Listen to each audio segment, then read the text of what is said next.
करार एका लग्नाचा पर्व दुसरे भाग 30. आपण ती आता विचार करत म्हणाली. तिची आणि चिमणीची भेट घडवून आणायला आलो होतो. ती सर्व आठवून आपलं वाक्य पूर्ण करते. बस एवढंच शशी? आता मात्र तो तिच्यावर रागवत बोलतो. हां, आणि आपण? आता ती आपल्या केसांच्या बटांशी उगाच खेळत बोलायला लागते. हो, अरे आपण दीपा आणि रणवीर जिजूंना एकत्र आणायलाही आलो होतो. ती आता सगळं आठवल्याने खुश होतच बोलते, कारण मॅडमच्या सध्या डोक्यात वेगळेच विचार चालू होते. नशीब, एवढं लक्षात आहे. तो आता तिरसटपणे बोलतो. तीही मग तोंड वाकडं करत हुंकार भरते. तू फक्त यासाठीच आला असशील शशांक, पण मी मात्र अजून एका कामासाठी इथे आली आहे, आणि ते म्हणजे कायमचं तुला आपलं करण्यासाठी. ती स्वतःशी मनात एक दीर्घ श्वास घेत बोलते. काय, कुठे लक्ष आहे तुझं? तो आता तिच्यासमोर चुटकी वाजवत म्हणतो. Madam, hello. पण ती अजूनही तशीच तंद्रीत हरवल्याने तो तिच्या खांद्यावर टॅप करत म्हणतो. हॅलो मॅडम, काय ठरवलं आहे मग तुम्ही? काय, कशाबद्दल? त्यामुळे तिची तंद्री भंग पावते आणि ती त्याला सवाल करते. ते आज कोणती भाजी बनवणार आहेस? काय ठरवलं? तोही मग गुस्सातच विचारतो. भाजी? ती मात्र यटपटासारखी आपलं तो ओठांवर बोट ठेवून विचारते. शशांक, आता हिते भाजी मी थोडीच बनवणार आहे. आपण इथे गेस्ट आहोत ना? ती तशीच बोलते. कप्पाळ माझं. पण नशीब, तुला एवढं तरी आठवते की आपण इथे गेस्ट म्हणून आलोय. तो आपल्या कपाळावर हात मारत बोलतो. शशी, तुला बाळा नक्की काय झाले? खूप झोप आली आहे का? तो तिच्या आता कपाळाला गळ्यालाही हात लावून बघतो की तिला ताप वगैरे तर नाही ना, म्हणून अशी बरळत असेल. मला ना, असं म्हणत मॅडम मस्त आळस देत बोलते. मस्त अशी झोप आली आहे. शशांक, वातावरण बघ ना कसं छान आहे. झोपून जाण्यासारखं आहे. चल ना, आपण परत झोपूया. Are you serious Shashi? तो मात्र कुठून बोलायला आलो असा चेहरा करत म्हणतो. तुला खरंच आता इथे झोपायचं आहे? जिथे आपण एका सिक्रेट मिशनवर आलेलो असतो ना? तो आता मात्र तिरसट पद्धतीने तिला बोलतो. हां, कळतंय ना एवढं की आपण इथे कशासाठी आलोय? तर मग कशाला उगीच टाइमपास करत मला पिडतोस? जे आहे ते बोल ना मग घडाघडा. तीही मग त्याच्याच टोनमध्ये बोलते. तो मग परत डोक्यावर हात मारून घेतो. हिचं काही होऊ शकत नाही असं म्हणत तो मान नकारात्मक हलवतो आणि पुढे बोलायला लागतो.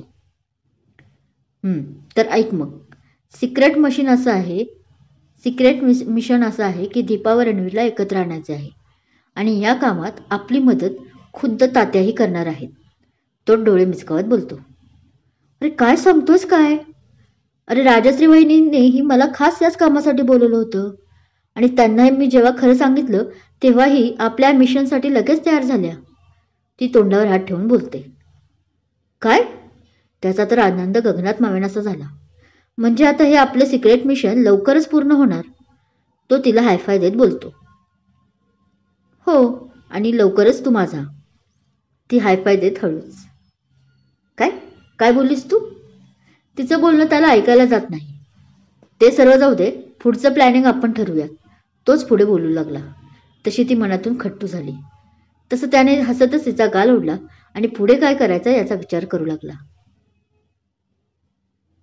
चिव, असा दंगा नाही करायचा. गुड गर्ल आहेस ना तू? खाली बस बरं. आज आईने तुझ्यासाठी तुझा आवडता असा उत्तप्पा केला आहे. काकीला विचारून. वाड्याच्या मागच्या बाजूला असलेल्या बागेमध्ये खास बनवून घेतलेल्या झोपाळ्यावर उभं राहून झुलत असलेल्या केतूला दीपा म्हणाली. तिच्या हातात एक डिश होती जी उत्तप्पाची होती. मस्त कांदा टोमॅटो घालून, भरपूर तूप लावून खरपूस भाजलेला. केतूला अगदी आवडतो तसा. भक्की राणांजींवर गेली आहे पूर. ती हसतच स्वतःशीच ताटातला उत्तप्पा वाहत बोलते. राणांजींनाही असाच आवडायचा उत्तप्पा. राणाजी म्हणजे माझे बाबा ना आई? केतू तिचं बोलणं ऐकून पळतच तिच्यापाशी येते आणि तिच्या साडीच्या पदरेचे एक टोक ओढतच बोलते. हो बाळा, पण तुला राणांजींबद्दल कसं काय माहीत? दीपाला मात्र आश्चर्य वाटतं, कारण तिने हा कधीच विचार केला नव्हता की तिला या घरातल्यांनी राणांजींबद्दल कधी सांगितलं असावं म्हणून. ती खाली गुडघ्यावर बसत प्रेमाने तिला विचारते, अगं आई, आता मी मोठी झाली ना, आता मला सगळं माहीत आहे. मी या घरची खरी मुलगी नाही, मला रणवीर बाबांनी दत्तक घेतलं आहे हे पण माहीत आहे. ती आपल्या नादात सगळं बोलून जाते. तिचे ते हावभाव पाहून दीपाला वाईट वाटतं. बाळा, बाबांचं नाव असं कधी घेऊ नये. ती तिच्या एका बोटाला पकडत झोपाळ्यावर आणते आणि ताट खाली ठेवून तिला त्यावर बसवते. पण मग काय म्हणू? केतू आपल्या ओठांवर एक बोट ठेवून टॅप करत म्हणते, मला 2-2 बाबा आहेत ना, मग नुसतं बाबा म्हणाले तर कुणालाच कळणार नाही मी कोणत्या बाबाबद्दल बोलत आहे ते. लहान चिवचे सवाल खरंच खूप गंभीर होते. आता तर दीपाही तिच्या सवालाने बुचकळ्यात पडते. तीही विचार करते, हां, तू ना एक काम कर, राणाजींना तू आबा म्हण आणि रणवीरजींना बाबा. आहे की नाही सोपं? ती हसत बोलते, जसं की खूप मोठा प्रश्न सुटावा. चिव आपले दोन्ही हात तोंडावर ठेवून बोलते, तर दीपा हिला आता काय झालं या विरोधात पाहत असते. आई, तू दोन्ही बाबांची नावं घेतली आता. ती पुढे बोलते तसं हिला हसायला यायला लागतं. लहान मुलं पण ना अशीच असतात. आपण जर म्हणालो की हे तुम्ही नाही म्हणू शकत, तर मोठ्या लोकांनीही ते म्हणू नये असंच काहीसं त्यांना वाटत असतं.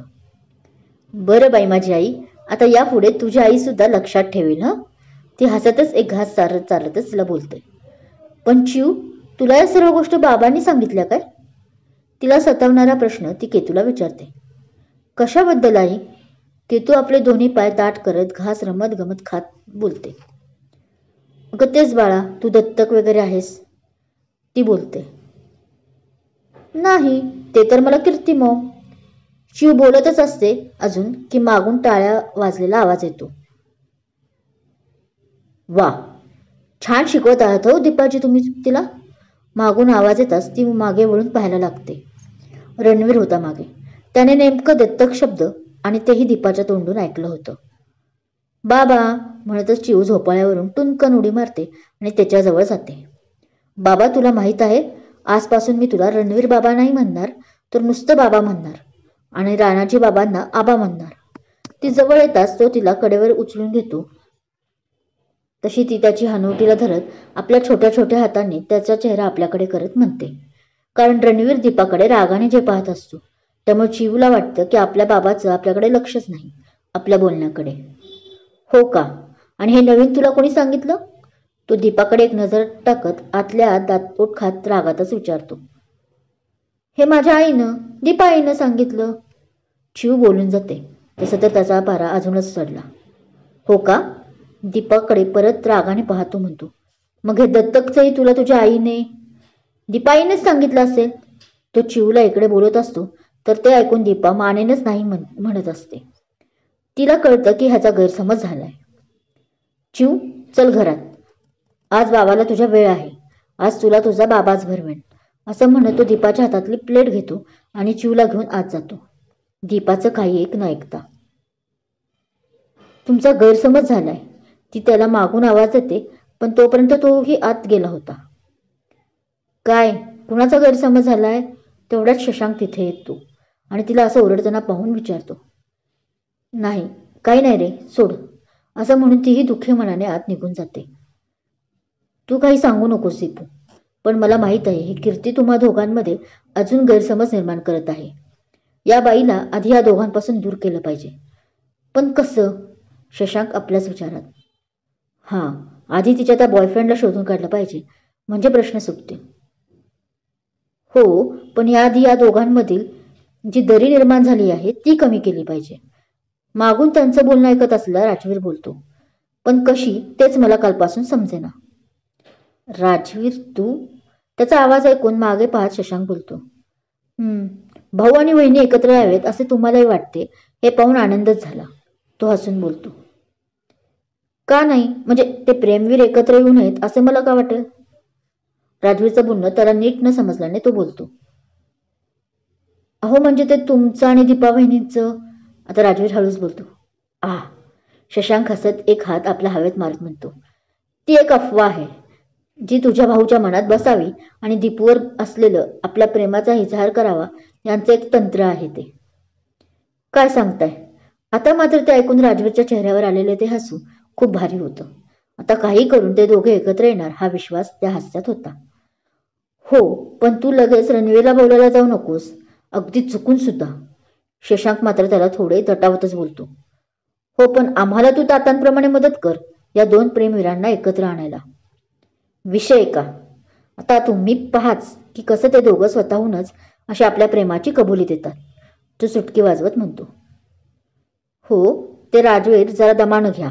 असं नको की उत्साहाच्या भरात आपलाच प्लॅन फ्लॉप व्हायला. त्याचा उत्साह पाहून शशांक हसत बोलला. त्यांच्यापासून आपल्याला सर्व प्लॅन लपवून ठेवायचे आणि ते अंमलातही बांधायचे. आणि मी रणवीरजींना वाटतं तसं दीपाचा नवरा आहे हे लक्षात असू द्या. तो नंतर सर्व गोष्टी दटावूनच सांगून आठवण करून देतो. तसं राजवीरही मानेनच हो म्हणतो. मग चला आता लगेच कामाला लागा, शशांकच पुढे बोलतो. काम आणि ते काय? राजवीर गोंधळून. अहो प्लॅन सुचवा, शशांक प्लॅनवर जोर देत बोलतो. हां, येस म्हणत राजवीरही आता सिरियस होऊन हातावर हात ठेवून इकडून तिकडे फिरतच विचार करायला लागतो. बाबा, मला ना तुला काही बोलायचं आहे. रणवीर रागातच चिवला आत घेऊन आला होता. तिच्या हातात एक खेळणं देऊन तिला चारत होता, पण तेही रागातच अजूनही. शेवटी त्याचा राग पाहून केतू हळूच बोलते. केतू, किती वेळ तुला सांगितलं आहे खाताना बोलू नये म्हणून? तो तिला आता रागातच बोलतो. अरे पण बाबा, तू मगाशी दीपाईंवर उगाच रागवला. ती दत्तकची गोष्ट. ती अजून काही बोलणार की तोच तिला दुसरा घास रागाने पाहतच भरवतो.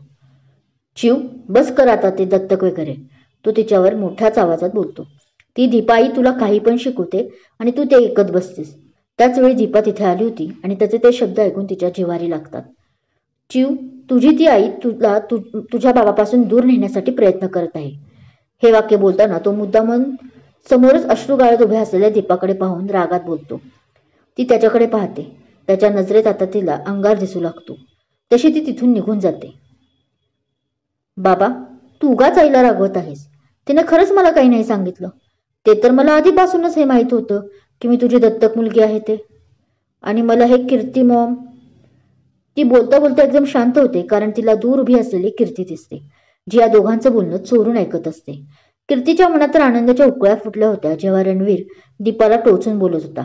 इकडे ती चिवला रागानेच डोळे मोठे करून तोंडावर बोट ठेवून शांत बस म्हणून खुणावते आणि केतू यामुळे शांत झाली होती. ती बोलता बोलता अचानक शांत झाल्याने रणवीरने मागे वळून पाहिले आणि त्याला कीर्ती नजरेस पडली. तसं कीर्ती मॉम आणि आता दिसत असलेली कीर्ती पाहून त्याला जे समजायचं होतं ते समजलं होतं. कीर्ती मात्र त्याची नजर पडताच लगेच घाबरून आत पळून जाते. आपण उगाच दीपावर रागवलो हे त्याच्या लक्षात येतं आणि सॉरी बोलायचं त्यांना कसं ठरवून तो परत केतूला चारायला लागतो. शेवटचे 2 घास तिला हाताने खायला सांगून तो बाहेरच्या अंगणात जातच असतो की त्याला कानावर शशांक आणि राजवीरचं बोलणं कानावर पडतं आणि त्याच्याही नकळत एक मोठी अशी खळी चेहऱ्यावर पडते. कथा आवडत असल्यास लाईक करा, कमेंट करा आणि सबस्क्राईब करा. शेअर करायला विसरू नका. धन्यवाद.